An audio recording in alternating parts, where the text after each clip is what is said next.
ఓం శ్రీ గణేశాయ నమః. ఓం శ్రీ విష్ణురూపాయ నమ శివాయ. నమస్కారం అండి. 2024 జూన్ మాసంలో ద్వాదశ రాశి వాళ్ళ మాస ఫలితాల భాగంలో కుంభరాశి వాళ్ళకి ఈ ఒక మాసం ఎలా ఉందో తెలుసుకునే ప్రయత్నం చేద్దాం. దానికన్నా ముందు ఎవరైతే ఈ వీడియోని చూస్తున్నారో లైక్ చేయండి, షేర్ చేయండి, సబ్స్క్రైబ్ చేసుకోండి. మరియు ఈ ఒక మాసంలో గ్రహ సంచారం ఎలా ఉందో తెలుసుకుందాం. రాహు మీనరాశిలో సంచారం, కేతు కన్యా రాశిలో సంచారం, శని భగవాన్ కుంభరాశిలో సంచారం, గురువు వృషభంలో సంచారం, కుజుడు స్వక్షేత్రమైన మేషానికి వెళ్ళి సంచారాన్ని ప్రారంభం చేస్తున్నారు.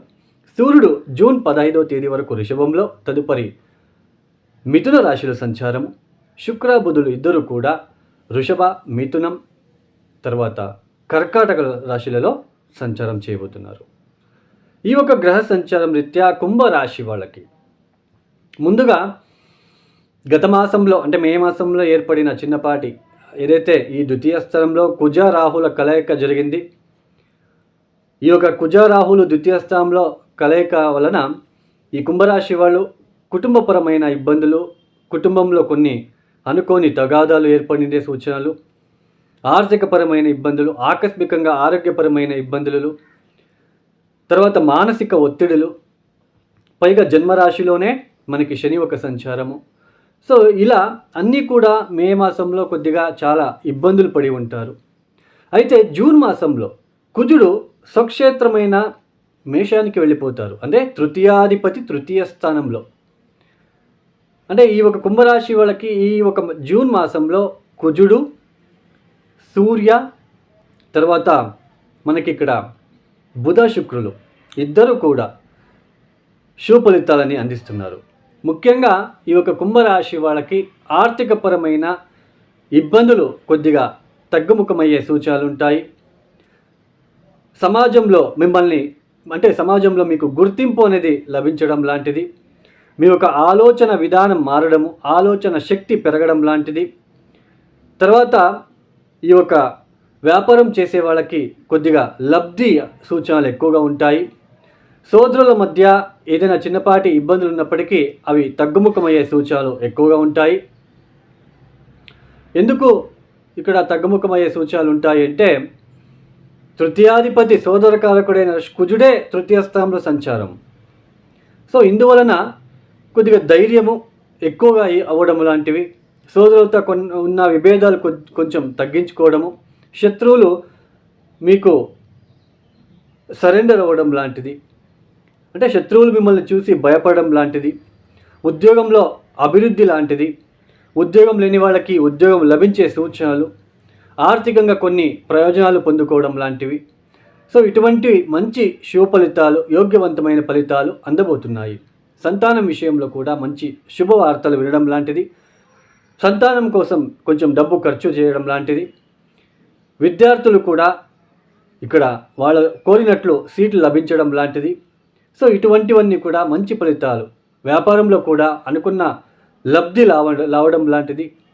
సో అంటే మంచి ఫలితాలు రాబోతున్నాయి ఈ కుంభరాశి వాళ్ళకి. జన్మరాశిలో శని ఉన్నప్పటికీ కూడా కొద్దిగా ఈ తృతీయ స్థానంలో కుజుడు, ఈ ఒక పంచమ స్థానంలోనే పంచమాధిపతి బుధుడు కూడా, శుక్రుడు కూడా సంచారము యోగకారకులు వాళ్ళిద్దరు ఈ కుంభరాశి కుంభలగ్నం వాళ్ళకి. సో మీ ఒక ఆలోచన, పంచమ స్థానం అంటే ఆలోచన విధానము, సమాజంలో మీకు గుర్తింపు రావడము, మీ ఒక ఆలోచన విధానానికి ఇతరుల నుంచి పాజిటివ్ రెస్పాన్స్ రావడం లాంటిది, బిజినెస్లో వ్యాపారంలో పెట్టుబడి పెట్టడము, షేర్ మార్కెట్లో ఆల్రెడీ మీరు ఏమైనా పెట్టుబడి పెట్టి ఉన్నట్లు కనుకైతే అక్కడ కొంచెం లబ్ధి రావడం లాంటిది. సో ఇటువంటివన్నీ ఎక్కువగా ఉంటాయి. ఉద్యోగం లభించడం లాంటిది, ఉద్యోగం విషయంలో అభివృద్ధి లాంటిది. సో ఇటువంటివన్నీ ఎక్కువగా ఉంటాయి.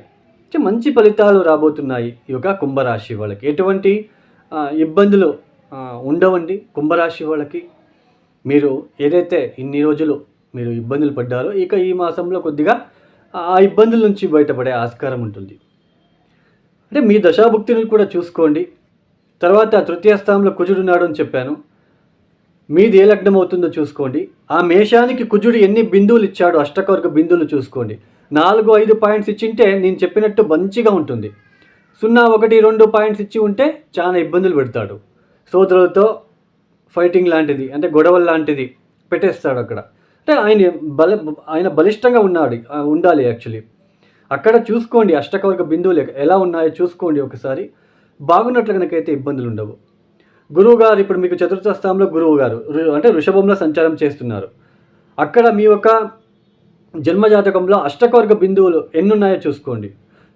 4, 5 ఉన్నట్లు గనకైతే ఇబ్బందులుండవు. సో ఇదే అండి మెయిన్. దశాభుక్తి అష్టకవర్గం చూసుకోండి. గోచరంలో గ్రహాల ఈ స్థానంలో సంచారం చేసేటప్పుడు ఆ స్థానంలో ఆ గ్రహం ఎన్ని బిందువులు ఇచ్చింది చూసుకోండి. అంతే, వెరీ సింపుల్ అండి. అక్కడ ఎక్కువ బిందువులు ఉంటే చాలా బాగుంటుంది అని చెప్పొచ్చు. ఇక్కడ ముఖ్యంగా కుంభరాశి వాళ్ళు ప్రతిరోజు హనుమాన్ చాలీస చదువుకోవడము, శనివారము మంగళవారము హనుమంతుడికి ఈ యొక్క ఆకులతో అంటే తమలపాకులతో హారాన్ని వేయడము, అర్చన చేయించుకోవడము.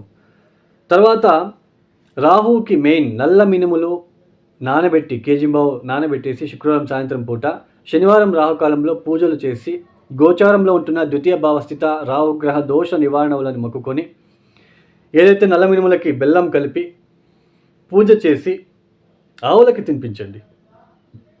తర్వాత అష్టమ స్థానంలో కేతు వలన ఇబ్బందులు రాకుండా ఉండడానికి సో ఆకస్మికంగా స్కిన్ రిలేటెడ్ ఇబ్బందులు, స్కిన్ రిలేటెడ్ అలర్జీ లాంటిది, మర్చిపోవడము, తర్వాత వెయిట్ లాస్ అవ్వడం లాంటిది, సో ఇవన్నీ ఉంటుంది అష్టమ స్థానంలో కేతు ఉన్నప్పుడు. సో అష్టమ స్థానంలో కేతు ఉన్నప్పుడు ఉలవలని మీరు ఎద్దులకి తినిపించడము బెల్లంతో కలిపి, ఉలవలతో ఏమైనా తీపి పదార్థాలను చేసి విఘ్నేశ్వరుడికి నైవేద్యంలో పెట్టి అక్కడ ఉన్న వాళ్ళందరికీ పంచిపెట్టడం లాంటిది ఇవన్నీ చేసుకుంటే ఇబ్బందుల నుంచి బయటపడవచ్చు. తర్వాత మనకి ఈశ్వరుడికి పసుపు నీళ్ళతో అభిషేకము, శివ సహస్రనామం చదువుకోవడము చాలా మంచిది.